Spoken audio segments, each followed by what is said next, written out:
and tension in interior trucking companies. If you are relying on facility insurance, you could be overpaying. Reduce your insurance cost by 10,000 or more per truck. And good news, we accept drivers with only 1 year of experience. To learn more, just send us text by typing insurance to 365 364 0714. Thank you. Incidents and reporting, the whole process and the procedure. Yes, the government tells you to keep track of this stuff.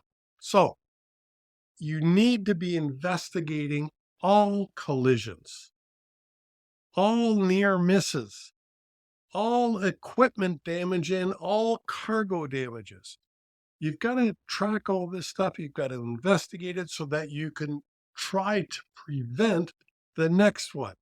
So you've got to investigate them all, and you've got to have a policy that says, driver, you got to report all of this stuff to us, no matter how small. And you've got a big advantage at the moment if you are running ELDs, because most ELDs include a hard brake alert. And if you're getting a hard brake alert, that is a near miss, and it needs to be investigated. So no matter how small, even if there is no accident, crash, or situation that has evolved, you need to be investigating it so that hopefully you could prevent further ones.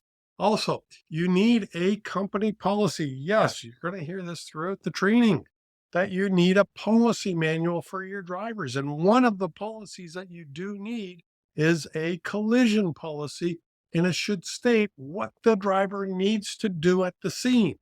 And part of that collision policy is going to be a collision kit. And this kit, you've got to put it into each truck so that the drivers have it when they need it. So put a collision kit in each truck. Often the insurance companies, most of the insurance companies, will give you one for free. But if they don't, you need to have a collision kit that contains the reporting process, who to call, where does the driver get help from, 24/7. Don't forget that your drivers might be out there after business hours. So you want to give them the support that they need in this situation, a 24-hour number that they can call and reach you. The form that they've got to fill out, because they need to be completing something at the accident scene so they don't forget the important details. So they need a form, and the form may have guidance like witness statements and things like that, license plate numbers, maybe a diagram, all that kind of stuff. And then how to photograph the scene of the crash. Drivers are really good at getting up nice and close and taking a picture of the damage. But that's not always the best thing when it comes to investigation. When you're investigating, you need to see the whole scene, the surrounding area, items that the driver may not have thought were important, but they are. So you've got to teach the drivers how to take good photographs at the scene, because it's not intuitive. In other words, it's not common sense how to take really good accident crash photos. So you need to train that. We're going to have another training on how to do accident scene photos for you. You need to issue a letter, whether this crash is preventable or non-preventable. And to help you with that, if you text the word prevent to me at 365 364 0714, I will send you a sample letter that you can use in your company. So do that. Text the word prevent to 365 364 0714, and I'll send you a sample letter that you can use. You've got to be tracking crashes for analysis.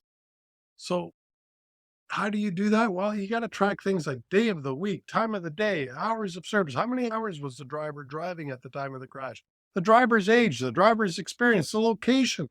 Was it preventable or non-preventable? What were the weather conditions, the road conditions?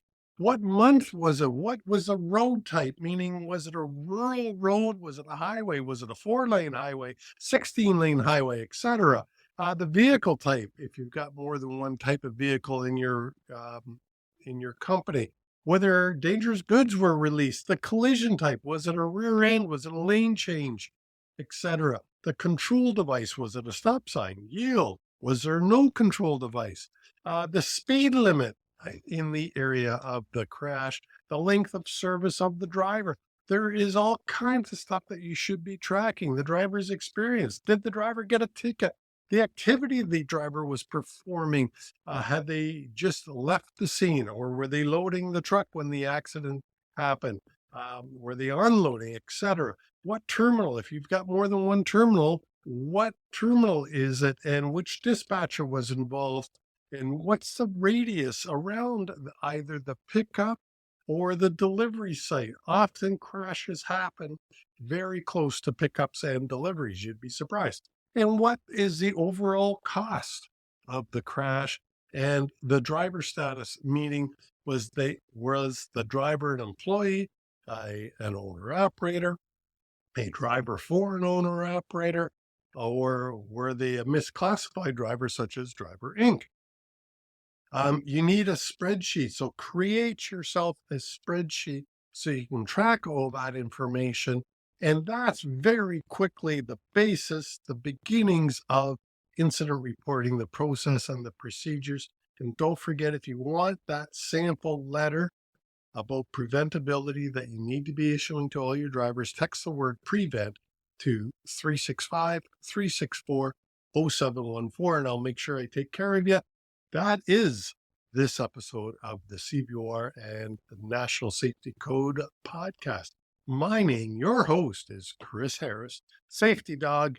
Reach out to me if you need some help. Be happy to take your calls. All right, that's it. See you in the next training.